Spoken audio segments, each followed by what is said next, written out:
नरेंद्र मोदी ने 370 सीटों का दावा ठोक दिया। उन्होंने एक बात और कही थी कि भ्रष्टाचार के मामले में किसी को वो छोड़ेंगे नहीं। तो पाठशाला में आज पहली क्लास जो ला रहा हूं उसमें आपको बताता हूं कि नरेंद्र मोदी ने कैसे जो वो कहते हैं वो करते हैं, और इसीलिए मोदी की गारंटी अब एक नया ब्रांड बन गया है। नरेंद्र मोदी ने कल ही सदन में कहा था कि देश को लूटने वालों को हिसाब देना होगा बॉस, और सिर्फ हिसाब नहीं देना होगा, जो लूटा है वो लौटाना पड़ेगा। हमने आपको कल ही बताया था कि पीएम मोदी की ये बातें सुनकर अरविंद केजरीवाल सबसे ज्यादा टेंशन में आएंगे, क्योंकि वो और उनकी पार्टी के कई नेता भ्रष्टाचार के बहुत सारे केसेस में ऑलरेडी आरोप झेल रहे हैं। और पीएम मोदी के भाषण के 24 घंटा भी नहीं हुआ, अरविंद केजरीवाल के करीबियों पर छापे पड़ गए और तेजी से। और ये छापेमारी शराब घोटाले में नहीं हुई है, बल्कि एक नया ही मामला सामने आ गया है, उसके बारे में भी आपको बताऊंगा। लेकिन पहले सुनिए कल पीएम मोदी ने कैसे भ्रष्टाचारियों को खुली चेतावनी दी थी कि बॉस देश का जो लूटा है वो लौटाना पड़ेगा। फिर बताता हूं कि आज एक्शन क्या हुआ है। इस पवित्र सदन में फिर से दोहराना चाहूंगा, जिसको जितना जुल्म मुझ पर करना है कर ले, मेरी भ्रष्टाचार के खिलाफ लड़ाई चलती रहेगी। जिसने देश को लूटा है उनको लौटाना पड़ेगा, जिन्होंने देश को लूटा है उनको लौटाना पड़ेगा। ये मैं देश को इस सदन की पवित्र जगह से वादा करता हूं। जिसको जो आरोप लगाना है लगा लें, लेकिन देश को लूटने नहीं दिया जाएगा, और जो लूटा है वो लौटाना पड़ेगा। यानी कल ही पीएम मोदी ने संसद के अंदर खड़े होकर क्लियर कट वार्निंग दी थी कि बॉस देश को लूटने नहीं दिया जाएगा। और आज जांच एजेंसियों ने अरविंद केजरीवाल के करीबियों पर छापेमारी कर दी। ईडी का यह एक्शन पहले से जल बोर्ड में हुई धांधली के आरोपों के मामले में जो मनी लॉन्ड्रिंग का केस है उससे जुड़ा हुआ है। ईडी की टीम ने दिल्ली में आम आदमी पार्टी के नेताओं से जुड़े 10 ठिकानों पर छापे मारे। आज आम आदमी पार्टी के जुड़े जिन लोगों पर छापेमारी हुई है उसमें अरविंद केजरीवाल का पर्सनल सेक्रेटरी विभव कुमार शामिल है। सोचिए कितने करीब पहुंच गई हैं जांच एजेंसियां अरविंद केजरीवाल के कि उनका पर्सनल सेक्रेटरी जो वहां छापा पड़ रहा है विभव कुमार के यहां। आम आदमी पार्टी के राष्ट्रीय कोषाध्यक्ष और दिल्ली से राज्यसभा सांसद एनडी गुप्ता हैं, उनके यहां छापा पड़ने की बात है। इसके अलावा दिल्ली जल बोर्ड के पूर्व सदस्य शलभ कुमार और एक चार्टर्ड अकाउंटेंट के यहां छापेमारी हुई है। यह सारी छापेमारी आज सुबह शुरू हुई, और बड़ी बात यह है कि ईडी की टीम अरविंद केजरीवाल के पर्सनल सेक्रेटरी विभव कुमार और आम आदमी पार्टी का पूरा हिसाब किताब रखने वाले राष्ट्रीय कोषाध्यक्ष एनडी गुप्ता तक पहुंच गई है। इन दोनों लोगों के बारे में आपको और डिटेल में बताता हूं। पहले बात करते हैं अरविंद केजरीवाल के पर्सनल सेक्रेटरी विभव कुमार की, जो अरविंद केजरीवाल के साथ उनके एनजीओ परिवर्तन के समय से उनके साथ है। यानी जब अरविंद केजरीवाल राजनीति में आए भी नहीं थे तब से वो उनके बेहद करीबी रहे। जैसे ही आम आदमी पार्टी की सरकार बनी, अरविंद केजरीवाल ने विभव कुमार को अपना पर्सनल सेक्रेटरी नियुक्त कर दिया। तब से लेकर अब तक विभव कुमार ही उनके पर्सनल सेक्रेटरी हैं, और वही उनके रोजाना के काम को मैनेज करते हैं। 2017 में वाटर टैंकर स्कैम में एसीबी ने उन्हें समन किया था। फिर फरवरी 2023 में शराब घोटाले के मामले में ईडी ने इनसे पूछताछ की थी। आरोप था कि विभव ने सिम कार्ड और फोन नष्ट करने में मदद की थी। विभव पर यह भी आरोप लगा कि वही शराब घोटाले के आरोपियों और अरविंद केजरीवाल की मीटिंग कराते थे। अगस्त 2023 में विभव कुमार पर यह आरोप लगा कि उन्हें अवैध तरीके से सरकारी बंगला आवंटित किया गया। अब आम आदमी पार्टी सांसद एनडी गुप्ता की डिटेल सुनिए। एनडी गुप्ता पेशे से चार्टर्ड अकाउंटेंट हैं और पिछले 10 सालों से आम आदमी पार्टी से जुड़े हैं। इसी साल आम आदमी पार्टी ने लगातार दूसरी बार एनडी गुप्ता को दिल्ली से राज्यसभा भेजा है।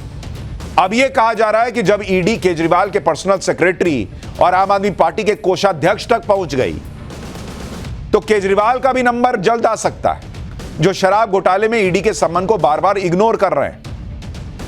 वहीं आम आदमी पार्टी यह आरोप लगा रही है कि क्योंकि वो ईडी पर एक बड़ा खुलासा करने वाले थे इसलिए ईडी ने यह रेड डाल दी। एक बार आम आदमी पार्टी का पक्ष भी सुनिए।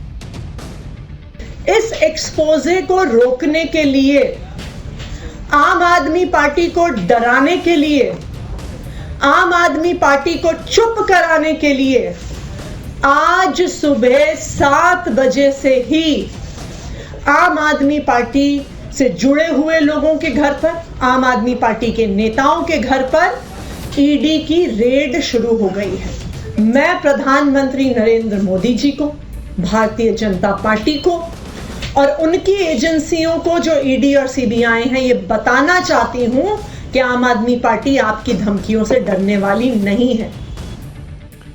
आतिशी जी ने कल ही ट्वीट किया था कि वो आज कुछ बड़ा खुलासा करेंगे, तो छापे आतिशी जी के यहां तो पड़े नहीं, छापे तो कहीं और पड़ रहे हैं। दिल्ली की मंत्री आतिशी जो कह रही हैं उसका सच तो उन्हें ही पता होगा, लेकिन ईडी का यह एक्शन आज अचानक नहीं हुआ। इसी केस में पिछले कुछ दिनों में जो हलचल हुई है उसी को लेकर आज ईडी ने रेड की। दरअसल ईडी ने जल बोर्ड के मामले में 31 जनवरी को ही 2 लोगों को गिरफ्तार किया था। ईडी ने जल बोर्ड के retired chief engineer Jagdish Kumar Arora और कॉन्ट्रैक्टर अनिल कुमार अग्रवाल को गिरफ्तार किया।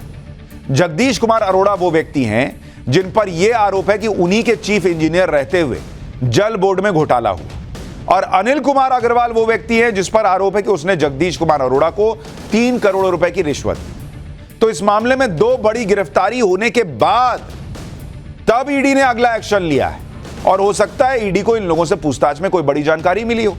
इसलिए ऐसा नहीं कि ईडी इस केस में अचानक जाग गई और कहा कि चलो बॉस आज आम आदमी पार्टी के नेताओं के ठिकानों पर छापे मारते हैं। इससे पहले ईडी इस मामले में पिछले साल जुलाई में और नवंबर में भी छापेमारी कर चुकी है। अब यह भी समझ लीजिए कि यह पूरा मामला है क्या जिसे लेकर आज ईडी ने एक्शन लिया। आरोप है कि दिल्ली जल बोर्ड के अधिकारियों ने एक ऐसी कंपनी को किसी काम का कॉन्ट्रैक्ट दिया जो कंपनी कॉन्ट्रैक्ट के लिए एलिजिबल ही नहीं थी, मतलब वो उसके योग्य नहीं थी और उसको काम मिला, और फर्जी डॉक्यूमेंट्स बनाकर टेंडर हासिल करने का आरोप लग रहा है।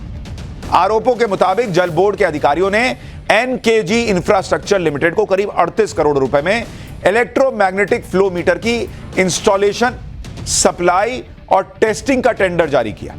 जांच में सामने आया कि कंपनी को टेंडर देते समय एनकेजी इंफ्रास्ट्रक्चर लिमिटेड को अनुचित लाभ पहुंचाया गया और उस लाभ को देने की एवज में रिश्वत ली गई। आरोप है कि टेंडर मिलने के बाद एनकेजी इंफ्रास्ट्रक्चर ने अनिल कुमार अग्रवाल की कंपनी इंटीग्रल स्क्रूज लिमिटेड को भी भागीदार बनाया, और इसके बदले में अनिल कुमार ने दिल्ली जल बोर्ड के तत्कालीन चीफ इंजीनियर जगदीश कुमार अरोड़ा को रिश्वत दी। यह आरोप है। ईडी ने इस मामले में सीबीआई की एफआईआर और दिल्ली एंटी करप्शन ब्रांच की जांच के आधार पर मनी लॉन्ड्रिंग के तहत जांच शुरू की। ईडी जल बोर्ड से जुड़े एक और मामले की भी जांच कर रही है। जल बोर्ड से जुड़े बिल पेमेंट के भुगतान के लिए जगह जगह पर ऑटोमेटिक मशीन लगाई जानी थी। मशीन लगाई भी गई और बिल के भुगतान भी हुए, लेकिन वो पैसा दिल्ली जल बोर्ड के अकाउंट में जमा नहीं हुआ। इस मामले की जांच में भी जल बोर्ड के अधिकारी ईडी की रडार पर है। यानी एक के बाद एक अरविंद केजरीवाल, उनकी पार्टी, उनकी सरकार पर गंभीर आरोप लगते चले जा रहे हैं। अब यहां एक सवाल यह भी है कि दिल्ली जल बोर्ड में हुए इस कथित घोटाले से अरविंद केजरीवाल के पर्सनल सेक्रेटरी और बाकी आम आदमी पार्टी नेताओं का क्या कनेक्शन है बॉस, क्योंकि छापे तो वहां पड़े। ईडी के सूत्रों के मुताबिक दिल्ली जल बोर्ड के पूर्व चीफ इंजीनियर जगदीश अरोड़ा को जो रिश्वत मिली, आरोप है कि रिश्वत के ये पैसे कैश और बैंक अकाउंट में दिए गए थे और फिर ये पैसे आगे केजरीवाल के पर्सनल सेक्रेटरी विभव कुमार, दिल्ली जल बोर्ड के पूर्व सदस्य शलभ कुमार और बाकी लोगों तक पहुंचाए गए। यह आरोप लग रहा है। यह भी आरोप है कि रिश्वत का यह पैसा आम आदमी पार्टी के इलेक्शन फंड में भी दिया गया। ईडी के सूत्रों के मुताबिक दिल्ली जल बोर्ड जो 38 करोड़ का टेंडर दिया था, जिसने उसमें से सिर्फ 17 करोड़ ही खर्च किए गए और 17 करोड़ रुपए के फर्जी खर्चे दिखाए गए। ईडी का दावा यह भी है कि फर्जी खर्चे की यह रकम रिश्वत के पैसों और इलेक्शन फंड में इस्तेमाल की गई। यानी तमाम गंभीर आरोपों के बाद यह जांच आगे बढ़ रही है। इधर ईडी ने आज सुबह से आम आदमी पार्टी के अधिकारियों पर रेड मारी, उधर आम आदमी पार्टी ने ईडी पर ही गंभीर आरोप लगा दिए। आम आदमी पार्टी ने आरोप लगा दिया कि ईडी सबूतों से छेड़छाड़ कर रही है। यह आरोप लगा दिया कि ईडी ने उस ऑडियो को ही डिलीट कर दिया जो जांच के दौरान सीसीटीवी में रिकॉर्ड हुआ था। शराब घोटाले के मामले में जो जांच चल रही है उसमें आम आदमी पार्टी कह रही है कि सीसीटीवी के सामने जांच चल रही थी, तो उसमें सीसीटीवी का वीडियो है, ऑडियो उड़ा दिया है ईडी ने। आम आदमी पार्टी आरोप लगा रही है कि शराब घोटाले में एक आरोपी ने जांच से जुड़ी फुटेज की मांग की थी, लेकिन ईडी ने कोर्ट में जो फुटेज दी उसमें ऑडियो ही नहीं था। आम आदमी पार्टी का आरोप यह भी है कि ईडी के सामने आरोपी ने जो बयान दिया और जो बयान लिखित में ईडी ने कोर्ट में पेश किया उसमें अंतर है और असल बयान को छिपाने के लिए ईडी ने ऑडियो डिलीट कर दिया। आम आदमी पार्टी ने ईडी से सवाल किया कि ऑडियो को डिलीट कर ईडी क्या छिपाना चाहती है। एक बार सुनिए आम आदमी पार्टी ने आज ईडी पर क्या आरोप लगाए, फिर इन आरोपों का सच क्या है वो भी आपको बताता हूं। जब ईडी ने वो फुटेज दी तो उन्होंने उस फुटेज का ऑडियो डिलीट कर दिया। सिर्फ वीडियो फुटेज दी गई, ऑडियो फुटेज डिलीट कर दी गई और सारा एविडेंस कि वास्तविक तौर पे उस कमरे में क्या बात हुई थी, उस सारे एविडेंस को ईडी द्वारा डिलीट कर दिया गया है। और ना सिर्फ उस एक मैटर में, आम आदमी पार्टी के पास विश्वसनीय सूत्रों से यह खबर है कि जब से ये एक्साइज पॉलिसी का इन्वेस्टिगेशन शुरू हुआ है, पिछले 1.5 साल की सारी इंटेरोगेशन, सारे सवाल जवाब जो हुए हैं ईडी में, सबकी ऑडियो फुटेज को डिलीट कर दिया गया है इन्फोर्समेंट डायरेक्टोरेट द्वारा, ईडी द्वारा। आम आदमी पार्टी के आरोपों को ईडी ने गलत बताया है और सूत्र बता रहे हैं कि ईडी इन आरोपों को लेकर आम आदमी पार्टी के नेताओं पर लीगल एक्शन भी ले सकती है। मतलब ईडी इन आरोपों को हल्के में नहीं ले रही है। सूत्र कह रहे हैं कि ईडी अब आतिशी और आम आदमी पार्टी पर लीगल एक्शन लेगी, कानूनी कार्रवाई करेगी कि बॉस आप जो कह रहे हैं वो ठीक नहीं है। ईडी सूत्रों के मुताबिक सारे आरोपियों के बयान सीसीटीवी सर्विलांस में ही लिए जाते हैं। मतलब सीसीटीवी कैमरा रहता है, उसके सामने पूछताछ होती है। आरोपियों के मांगने पर उन्हें यह फुटेज दे भी दी जाती है। ईडी ने बताया कि सीसीटीवी फुटेज में सिर्फ वीडियो रिकॉर्ड होता है, ऑडियो रिकॉर्ड नहीं होता था, क्योंकि पहले जो इस सिस्टम लगा हुआ था ईडी के मुताबिक उनके दफ्तरों में, वहां वीडियो रिकॉर्डिंग वाला सीसीटीवी कैमरा था। इसलिए ईडी की तरफ से ऑडियो डिलीट करने का सवाल ही नहीं उठता। भाई जब कैमरा ही ऐसा है कि उसमें ऑडियो रिकॉर्ड ही नहीं हो सकता तो ऑडियो डिलीट कैसे होगा, ये ईडी कह रही। ईडी ने यह भी बताया कि पहले उनके पास जो सीसीटीवी लगे थे उसमें ऑडियो रिकॉर्डिंग की सुविधा नहीं थी, लेकिन अक्टूबर 2023 में ईडी ने अपने सिस्टम को अपग्रेड किया, जिसकी वजह से अब जांच की वीडियो फुटेज के साथ ऑडियो रिकॉर्डिंग करने की भी सुविधा है। ईडी का कहना है कि संजय सिंह से जो भी पूछताछ शराब घोटाले में हुई है उसकी भी ऑडियो वीडियो रिकॉर्डिंग मौजूद है।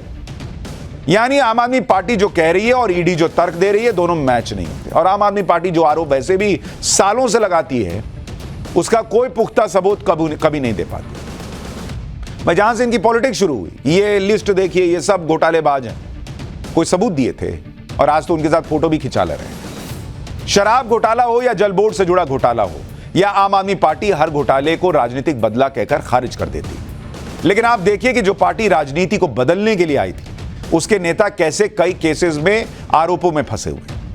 आम आदमी पार्टी के नेताओं और उनकी सरकार के खिलाफ जो मामले हैं, उनकी पूरी लंबी लिस्ट है।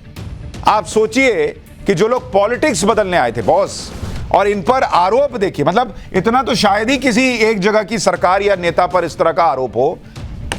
आप सरकार पर आरोप, इनकी लिस्ट देखिए बॉस आप कि कितने, मतलब जो जिधर उठाइए उधर एक आरोप निकलता है। नंबर 1 शराब घोटाले का आरोप है, इसमें जांच चल रही है। शराब घोटाले का आरोप ये लगा हुआ है, इसमें जांच चल रही है, तो सबको पता है।